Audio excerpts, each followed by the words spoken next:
subscribe ito Manny Vlog.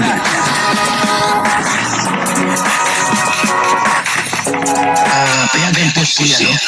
Tito Manny Vlog na mag-reactor. Para, pambiling gamot sa kanya pong karamdaman. Ito po pala ang gusto ni Kalingap Mikoy sa isang babae. Ano po, at dito nga ay napansin po natin yung mga sinasabi niya parang tugma kay Krista. Si Krista po kaya tinutukoy dito ni Kalingap Mikoy. Papanoorin po natin yung video at siyempre bibigyan po natin yan ng konting reaksyon. Pero bago po yan, ako muna po bumabati sa inyo lahat ng magandang umaga, magandang tanghali at magandang gabi sa inyong lahat mga kapatid. Saan man kayo ng panig ng mundo naroon ngayon ay mag-ingat kayo palagi at pagpalain kayo ng ating Panginoon. Maraming salamat din po sa patuloy na tumatangkilik sa aking YouTube channel at nanonood sa aking video reaction. Patuloy na po natin suportahan sila Kuya Bal Santos Matubang, Kalingap Rob, Ate The Vlog, Jack Tapia at syempre mga kasamahan ko pong reactor sa Kalingap. Ganun din po yung mga charity vlogger na Kalingap partner. Ito po yung video na kung saan ay may mga sinabi si Kalingap Mikoy na eto raw ang gusto niya sa isang babae. At parang tumutugma ito kay Krista. Papanoorin po natin yung video at bahala na po kayong mag-comment kung ito po ba ay tinutukoy niya rito ay si Krista o ibang babae. Ang kabuuan po ng video ito ay mapanood po natin sa YouTube channel ni Kalingap Basi Roy. Ayun Portahan po natin Kalingap Basi. Bro, ano ang pinakamalagang natutunan mo tungkol sa pagtulong? Pag-ibig, bro. Sa pag-ibig. Sa pag-ibig, natutunan ko? Ang dami Siyempre, sa mga na-experience ko, Beshi, yun. Dati kasi, basta yung puso lang talaga pinapairal natin. Pero ngayon, napakarami nating natutunan. And siyempre, natutunan ko na ding mahalin yung aking sarili. Yun. At siyempre, pinakamahalaga dyan, nandyan yung aking pamilya. Andyan si mama, andyan yung mga kaibigan ko. Oh. Kaya, ayun. Yun, isa yun sa mga... wala kang babanggitin na iba, wala.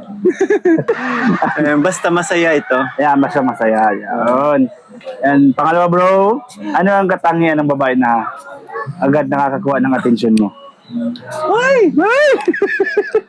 Alam ko na miss nila ito, bro, yung ganito nating vlog Syempre yung pinaka gusto ko sa lahat na katangian ng isang babae, yung may sense of humor. Oh. Diba? Kasi tipo na masarap kausap. Makulit. Makulit. Ako kasi madaldal ako . So gusto ko kayang makipagsabayan sa akin sa tama. Kulit, Sa tama ko. Sa tama kasi ang hirap explain yung tama, baka misinterpret nila yung tama ko na kakalugan na lang. Kalug ko. Tama, ganun. Kaya yes naman nila yan. Parang may nakita akong nakakasabay sa'yo Pero kahit naman sila nakikita naman nila kung saan tayo masaya. Diba? Ito bro, pangatlo bro. Sa dami ng taong nakilala mo, ano ang hinahanap mo sa magiging partner mo? Partner. Kakaibang mga tanungan to, Besh. Bro, parang malalalim kasi pinag-isipan ko talaga yun, bro. Grabe, hindi to pang parang first time ko tayo. Pag showbiz to, bro. Pang showbiz. Pag showbiz to. Pinaka, magiging, hinahanap mo sa magiging, paano ba? Sa dami ng taong nakilala mo, ano ang hinahanap mo sa magiging partner? Hinahanap lang. Parang ugali o gano'n. Yes. Siyempre, yung yung makakasama ko na talaga, yung pang forever na, yung makakatuwang ko sa buhay, di ba? Kung darating man ang pagkakataon na magkaroon ng pamilya, di ba? Yung pamilya, di ba? Yung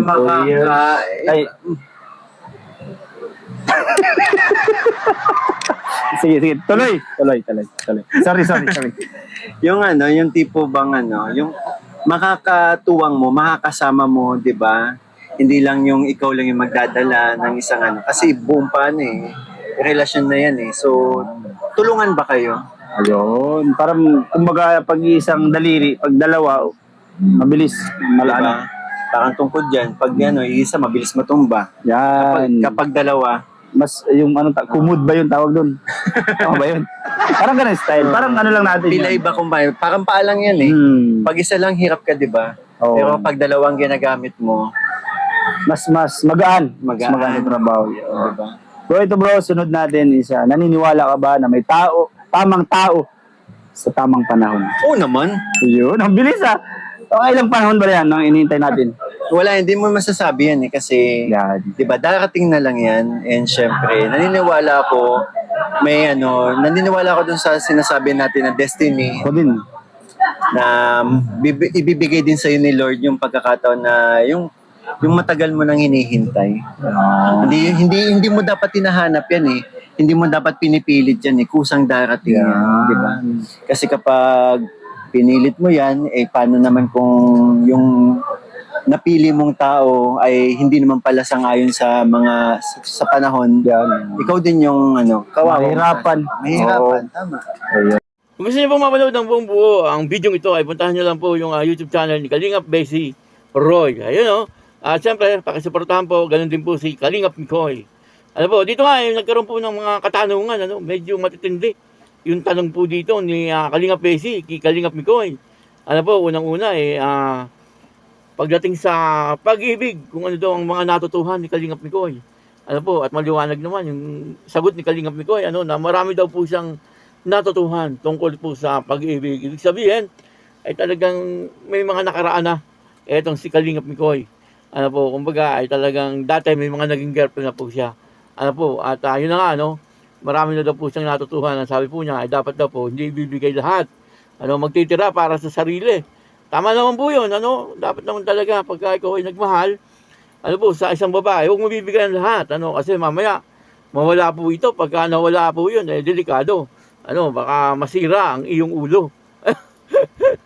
Kailangan pagka nagmahal ka sa isang babae, ay hanggat hindi ka sigurado na ikaw ay mamahalin din, dapat ibibigay mo mga 40% or 30%. Lagi mas mataas yung sa'yo. Yung sa'yo ay mga 60 to 70%. Dapat mga ganun, kasi kapag nawala, siyempre hindi ka masasaktan. Kung ibibigay mo lahat, kahit 50-50, bigay mo po 50-50, 50% sa'yo, 50% doon sa babae, ay masasaktan ka pa rin noon. Kaya dapat mga 40 to 30% lang ang ibibigay mo na pagmamahal sa isang babae. Malalaman mo naman yan kung talagang mahal ka ng isang babae. Hindi po ba? At tungkol po sa pag-uugali ng isang babae na gusto ni Kalingap Mikoy, ay para bang ang tinutukoy na rito ay si Krista. Sa tingin ko po, si Krista ang kanyang tinutukoy dito. At masaya daw po ang kanyang puso ngayon. Ay, grabe, baka meron po tayong hindi nalalaman dyan. Tungkol kay Krista at kay Kalingap Mikoy. Baka kahit nawala na po itong Mikris, baka meron po silang magandang komunikasyon. Hindi po natin alam. Siyempre sila lang po nakakalam niyan. Pero nararamdaman ko, doon po sa sinabi niyang masaya daw po ang kanyang puso ngayon, ay parang may something. Kayo na po ang bahalang mag-obserba. Kung ano po yun, kung bakit masaya ang puso ngayon ni Kalingap Mikoy. Baka pinapasaya ni Krista. Ito naman ay baka lang. Wala naman tayong ibig sabihin dito. Alam naman po natin lahat na si Krista ay underage pa. 16 years old pa lang, 17. Bagay, madali lang ang madali lang ang taon ngayon, madali lang ang araw. Kaya kung sakali na naghihintay si Kalingap Mikoy, ay madali lang po 'yon. At siyempre tayo ay naghihintay din. Dito nga po ay ang gusto ni Kalingap Mikoy, kung sakali magkakaroon na po siya ng asawa, ay yung babae po na makakatulong daw po niya. Kumbaga ay susuportahan din po siya sa kanyang ginagawa. Tama naman 'yun. Yun naman po talaga ang kailangan, kapag may asawa ka na, dapat ay suportahan lang. Kasi mahirap kapag hindi po sumusuporta sa iyo yung babae.